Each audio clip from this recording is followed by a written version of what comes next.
Assalomu alaykum Karol klub a'zolari. Ismim Mavjuda. 2013-yilda tug'ilgan o'g'lim Ramazon. Har yil kuz faslida, bahor faslida qo'lida po'st tashlar juda ashaddiy, 7 qavat terisi shilinib, qonab qolardi.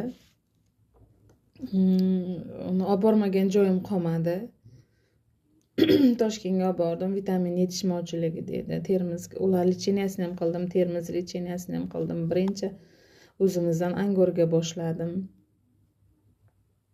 Hamma joy vitamin yetishmovchiligi, qurtdan deyishdi. Juda qiynaldim. Bahor kuz kelaversa, mana yana endi boshlaydi deb qo'rqar edim.